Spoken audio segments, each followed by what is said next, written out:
it doesn't matter how I wrote it or what I meant with it. It's how you feel it and what makes sense for you. Because music has a very healing power as well. So whatever makes sense for you and your emotions, that's it.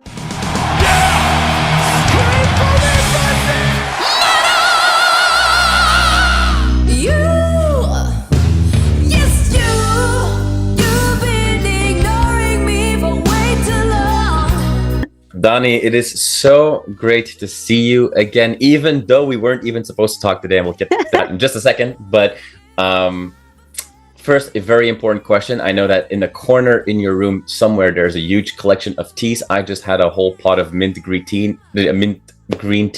I know you're a big tea drinker. What have you had most recently? Camille and lavender tea. Yeah. Oh. That's is there some sort of science behind that? Is that good for the voice?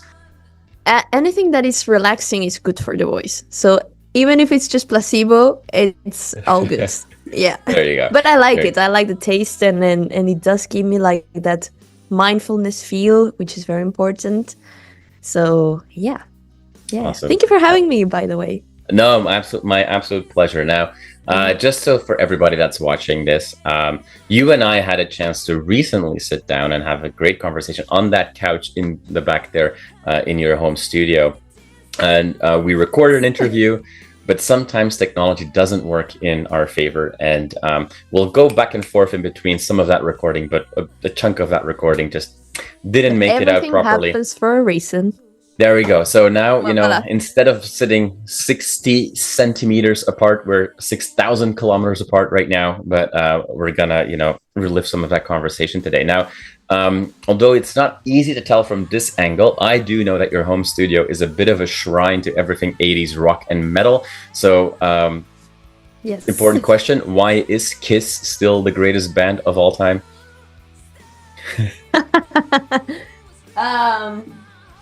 Oh man, they figured it out from all angles. Music-wise, performance-wise, show-wise, marketing, business. The hooks, the music, the energy.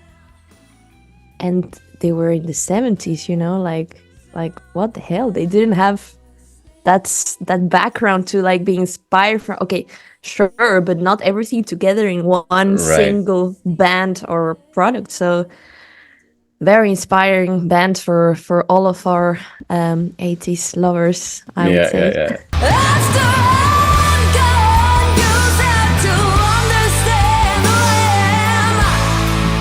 You've released a first new single already. After I'm gone, I will talk about that in detail. There's a whole new album coming. But when we look back, you had an EP out in 2017, I think. Yes, correct. Called Let the Children, and to address an elephant in the room, that was not at all a hard rock metal release. That was more of an indie rock with like bluesy and sometimes even country vibes to it.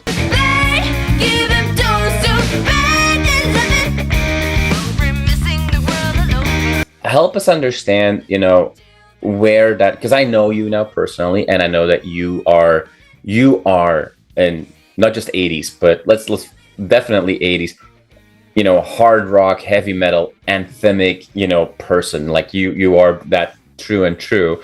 So was it just, was it not did you not feel confident at that time to just be your true self?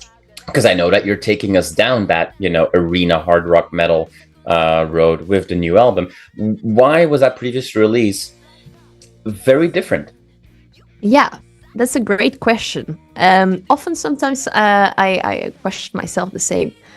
I would say there were a lot of influence with the people I was working with. So we kind of brought that a little bit together as well. It was also at the end of our music studies. So it was a bit of an experiment for all of us, including the producer that was also studying production and stuff like that. We're all very good friends. Each had its own influences.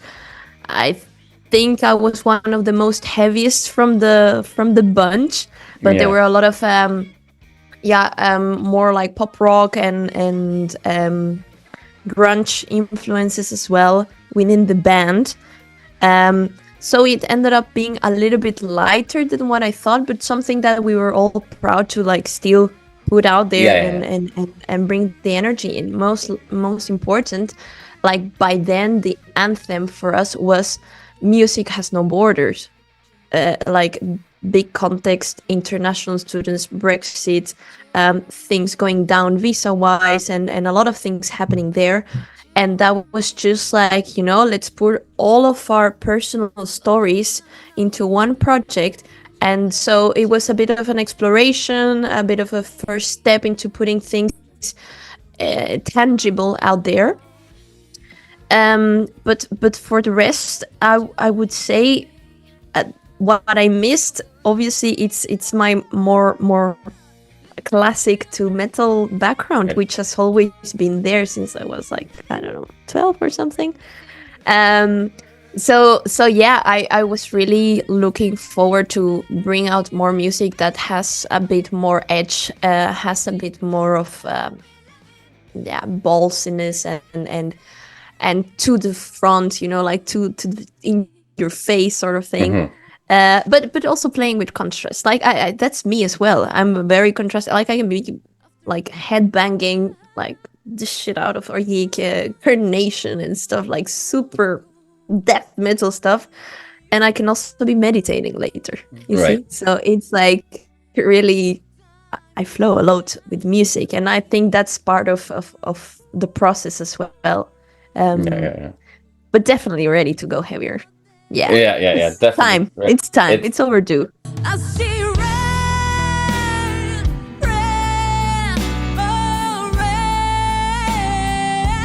you so easily still stand out in the mainstream when you bring a little bit of an edge, Very briefly, people might also now recognize you from being part of The Voice, the global TV hit show where singers are discovered. The Voice van Vlaanderen in Belgium or in Flanders. And same thing with that, without even going extreme, like you weren't necessarily singing Carnation songs there, but just by being a little bit more edgy, a little bit more rocky, you stand out quite easily. Like what is from that whole experience, what would be like the one lesson or takeaway that you took from that?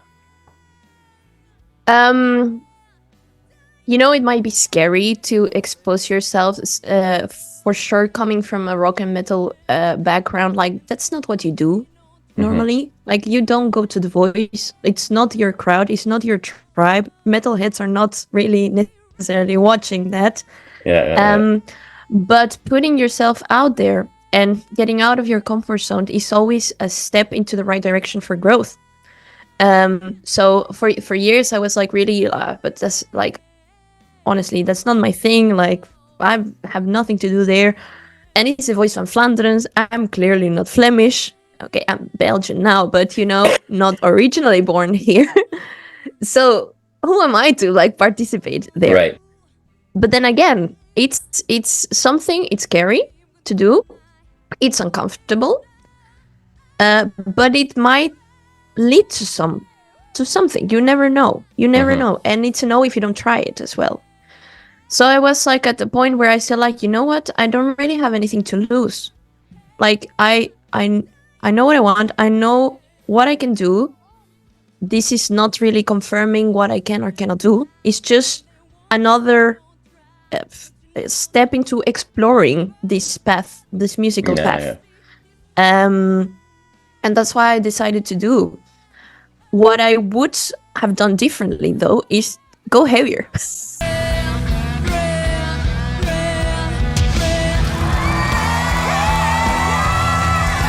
I thought about it a lot, and I was like this close to do like a song from Evil Invaders, actually. Yeah, and having both like the clean and more guttural, edgy stuff and stuff like that is close.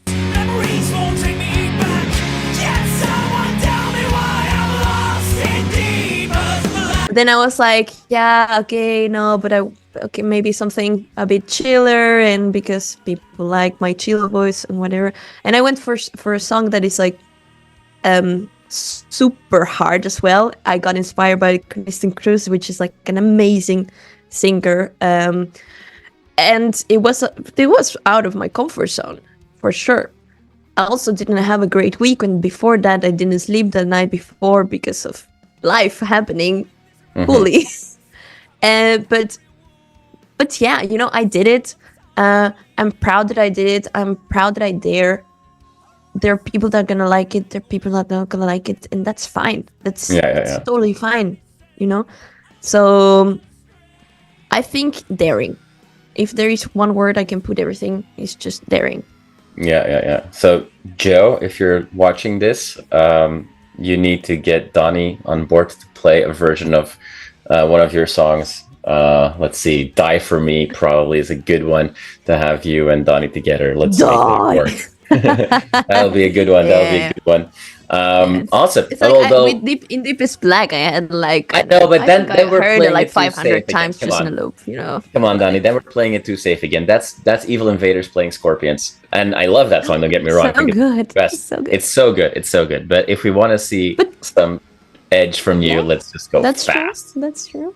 I mean, so let's actually now let's use that as a transition to your new album coming out, because it is more hard rock. It is more metal.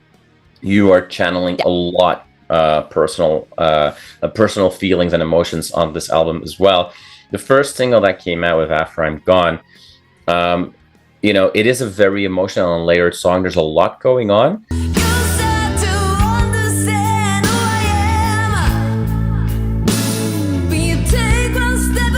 We'll just take a quick look to us talking about the meaning behind that song when we were together in your studio. For you, because everybody that listens to the song will have their own definition of what the song is about. Which is the beauty of it, by the way. Yeah? Right. Yeah. But if we look at, you know, from an artist's mind, for you, what is this song really about? Well, it's about like trying one way and another way and here and there and going here and trying this and trying that and not getting anywhere. And it could be with any sort of situation in your life, personal, job-wise. It obviously represents a little bit what has been the journey for me, coming from Chile to London to Belgium, and still like starting from scratch pretty much every time, which is sometimes obviously frustrated because I've been busy with music since, I don't know, I was 12 years old or something, and I'm still nowhere near yet, you know? Yeah. So it does get frustrating, and it's a little bit, like you don't feel appreciated, or like you feel you put so much effort into things, but you get nowhere anyway. So it's a little bit like that. Like maybe after I'm gone, maybe when I'm not there anymore, someone somewhere will appreciate this, and it could be also on a personal level as well. It's not really the case at the moment, but the emotions behind it have certainly been there in different aspects of my life as well. So it's a little bit like that, and just expressing that. There is a part on the video as well that you see that I'm going like a full mental burnout kind of. Well, I had a burnout at some point. So I really wanted to represent how did that feel on the inside, even though that externally maybe wasn't shown like that at all. But this song I did write it like in the middle of pandemic, in the middle of a burnout, you know. So it was really like very palpable what I was feeling, and it's really written from the heart and from top to bottom. I can show you like the recording I did on my phone, and it's just like it's what you hear basically, just with me playing this guitar and with some reverb here and there, and that's it. And at some point you hear on the demo, which is like really a phone recording, that an ambulance was passing by right at the beginning. Yeah. And it was just so like, wow, this is like, it has so many interpretations, that we actually put it on the song itself. So many sleepless nights, yes, I mean it. It also has different meanings. For instance, like when you really start appreciating people when you lose them. Mm-hmm. And for me, that was a very present subject the moment I decided to leave Chile. Right. I'm very close to my family there. I was extremely close to my grandparents. And I knew that from the moment I would leave, like, time was running, Right. The clock was ticking, and one day it will happen. Well, that happened last year. Mm-hmm. And all of a sudden, the song gets another layer, another meaning as well, because it is like that. It's in fact, it's just a feeling of grieving. Mm-hmm. Grieving for anything that you don't have anymore, or like the appreciation that you don't get, etc. So it has so many, corners where you can look at it and feel. But for me, I'm a firm believer that a song, it doesn't matter how I wrote it or what I meant with it, it's how you feel it and right. what makes sense for you. Because music has a very healing power as well. So whatever makes sense for you and your emotions, that's it.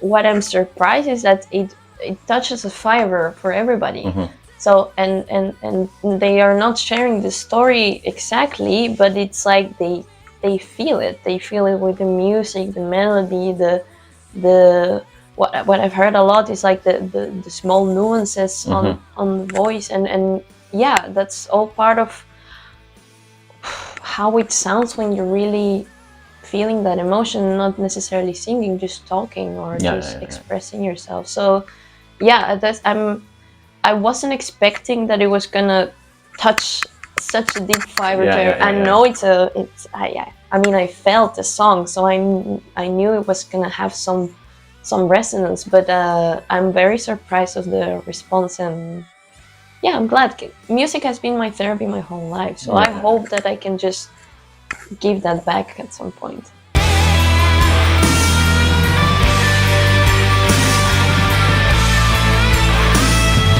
If we look beyond that song to the more broader album, like what direction are you taking us with that? Like, how representative would you say that this particular single is going to be for the broader album?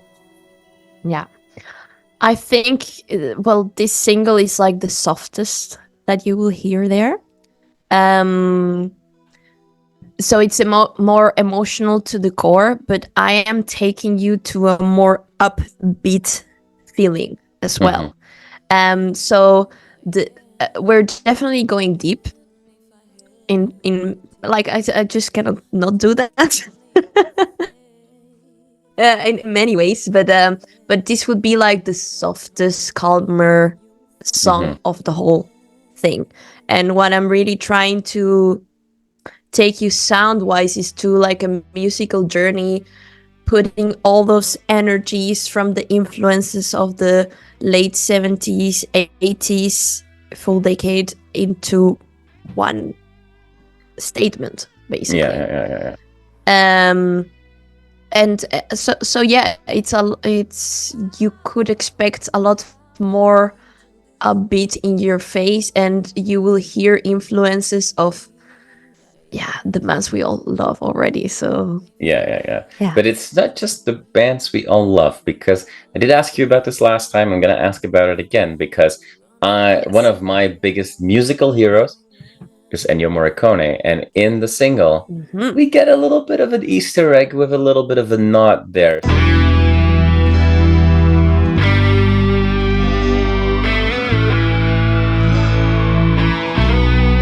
Tell me the story of why it was so important for you to have some spaghetti western feel to this song. Yeah, That's a great question. I think I said it last time as well. I've have a deep connection with the desert. I don't know why. Since I was a kid, I used to take road trips with my grandparents to the Atacama Desert in Chile, going like through like long routes where you see nothing but desert. And then we had some stops. We would pick up quartz, and I was just like a happy kid. And there, it has a very profound effect in me. And Ecstasy of Gold in specific from Ennio Morricone always has had that same feeling, that same sort of transformational journey. I would call it like that. And I didn't do it consciously, but then later on, looking at the song, at the first demo I recorded, like from just like jamming in my guitar and recording it on the phone, which is it's kind of like the exact song as you hear it, but without production. It had that vibe, you know. It's had that vibe. There is also another artist, a Chilean artist, Victor Jara, that has a song. I cannot recall the name. I need to look it up. Jesus Christ. But it has also La Partida, sorry. Yeah, La Partida, which means the departure. Right. And it also has the sound of a walk in the desert, of a journey, internal, external. I mean, there's a lot of background in the mines in Chile as well, with what the miners suffered for many years and stuff like that. I don't know. It's really like a very deep connection there, transformation journey, and that had the sound for some reason.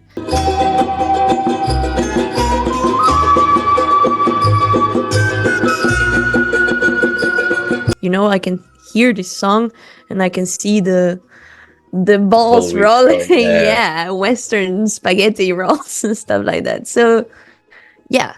Does that mean that if resources and budget was not an issue at all, that the video clip for this song, because we're talking about this great imagery, but obviously the lyrical content is very personal, very dark, and a black and white intimate video makes sense from that angle. Yeah. But if you had no constraints resources wise, like how much would you love to record like a spaghetti Western style video clip for that song? Oh my God. I mean, I want November Rain, you know? I want the guys with their guitars and hair and the wind and stuff like that, and then the Moon Valley in Chile in the back. Yeah, no, I will go 100% for it.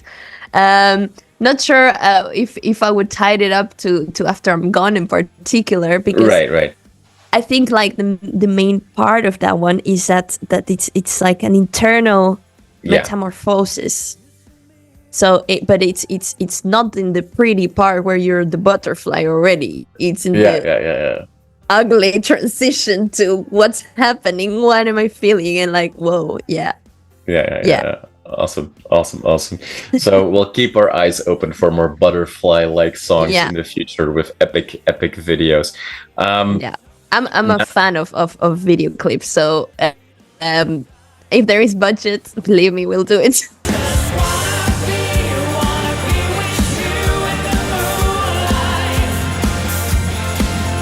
Talk about, you know, epic video clips. One of the most epic video clips that you've been in is a very straightforward record at home kind of thing, but with so many people. You were one of the friends of Off the Cross when in the pandemic they did Dance Macabre of Ghosts, which is so much fun.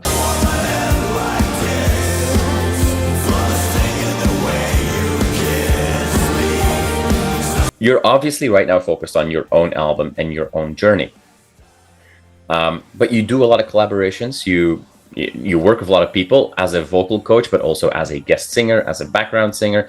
At this point, joining an established band as their new singer, is that something that is on the table or not really? It's a great question. I think there's always an open door for like a project that is like speaking straight to my heart, and if my intuition says yes, we just go for it. So that's definitely there.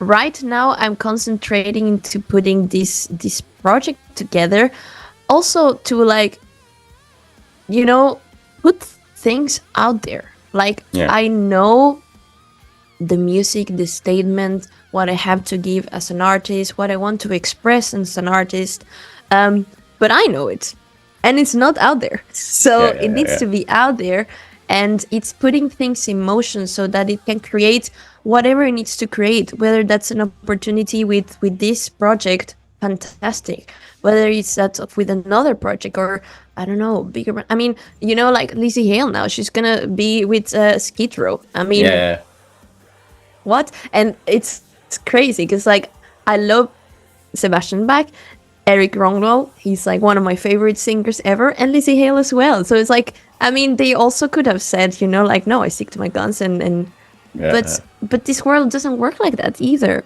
Like, we're all fans of each other, and we all get inspired and triggered. So for me, if my heart says yes, go for it, I go for it, and period.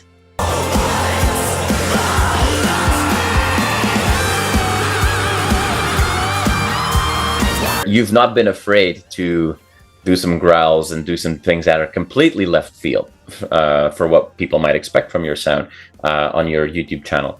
I know you always want to keep learning, so has there recently been a new technology, not technology, sorry, but a new technique that you've been trying to master that we wouldn't expect from you? Yeah, well, I'm like super into extreme vocal effects, and like I'm a vocal nerd, like really nerd. I want to know everything what's happening inside our vocal folds, the anatomy of it, and I'm always very curious. I've been curious for years, and I've been digging deep into it in different times. But I recently came like to the conclusion, experimenting, but also like learning from other courses and coaches, and with my students as well, having to teach them some sounds and stuff like that. That the harder it sounds, the more effortless it feels. So it's like to do like now I want to do it. Go for it. So just like, I mean, I think last time when we talked about it, I call it head voice. And I've been reflecting on that. I'm not sure if it's fully head voice, but it feels so effortless that it made me think of head voice, for instance, which is like a sound, for instance, like woo!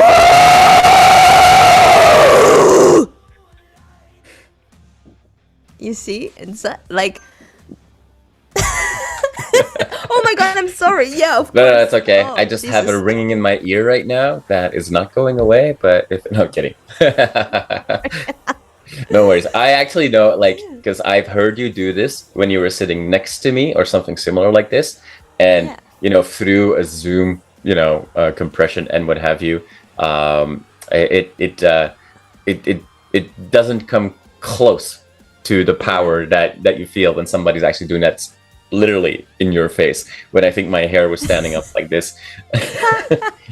But if you remember, like, I was really just chilling. And it's like, this is the realization. The more relaxed you feel, the more, you know, lazy and let go you feel, like with the right mindset, not trying too hard, the better it goes. It's that. And I get myself on and off of that realization because I'm a try hard, I'm a high achiever, so I want to do everything perfect, I want to do everything at the highest level and stuff like that, and I need to kind of coach myself and bring myself back and like, hey, but you know this already, so just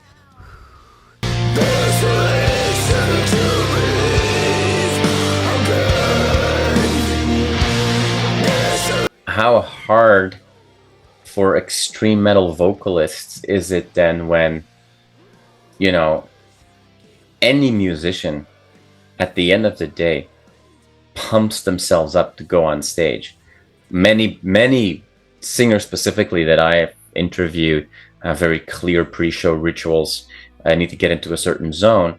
But especially when you think about, death metal and black metal artists, they go on stage like a rabid dog, and feed off that crowd's energy. How hard is then within a live performance to, at the same time, feed off the energy of a crowd, but also knowing that the more calm you are, really, the better you will perform, and artificially, at least on the inside, being calm. That sounds like a very difficult thing to do when you're on stage. It is. At first, I would say, for sure, because it's the mind that gets in the way, It's the mind trying to say like, oh no, but you need to do this and you need to do that, and oh, but the crowd is like this, or no, it's not gonna work. Oh no, you didn't sleep enough, or like the mind is gonna come in the way, and that's the first beast you need to dominate. Right. So part of the rituals I hope people are doing out there is really calming the mind, calming the anxiety of, like, we're gonna roll with what we have and we're gonna have fun. Yeah. And whatever happens, we're gonna create space to just flow with the emotions. And it's like kind of opening a door, like opening the door would be clearing up your mind, clearing up the anxiety, accepting what you have as well at the moment. Our vocal folds is a biological instrument, so right. Sometimes it's better than other days, and that's normal. So opening the door for that mindset, and then letting the emotion drive you to the places that you need to go in the performance. And obviously, because you've been practicing, you've been doing like warm-ups or exercises or being mindful with not feeling pain, which is the biggest most important rule there, it will go there. Yeah. It will go there because there is this wonderful thing called muscle memory. Awesome. So yeah, it's I like to put it like one foot on earth and the rest in the emotion.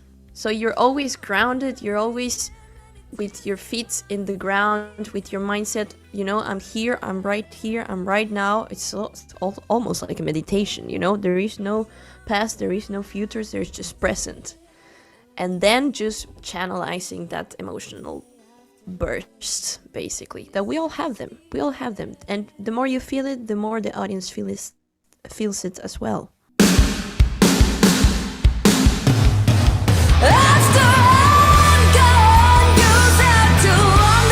Dani, I am looking forward already to all the times that this coming year, because I know that plenty of shows are going to be announced and you're going to be super busy when this EP is finally out. So I look forward to you sharing those emotions with your audience, and also looking forward to the merch with the amazing cool artwork that has already been announced for the EP, which looks so cool. Very retro. A lot of stuff to look forward to. Thank you so much for taking this time out of your busy schedule. I always appreciate it. Thank you. It's been super nice to just chat with you, about music that we both love. So awesome. Well, I wish you the best with the upcoming releases and videos, and I'll keep my fingers crossed to see you, bring the band to the Atacama Desert or the Moon Valley and cool shoot some cool stuff. That would be very cool. That would be very cool. Awesome. Well, thank you so much for your time. I know that I will see you soon, and I can't wait for that. Have a wonderful rest of the day. You too, Jesper. Thank you so much. Have a great time.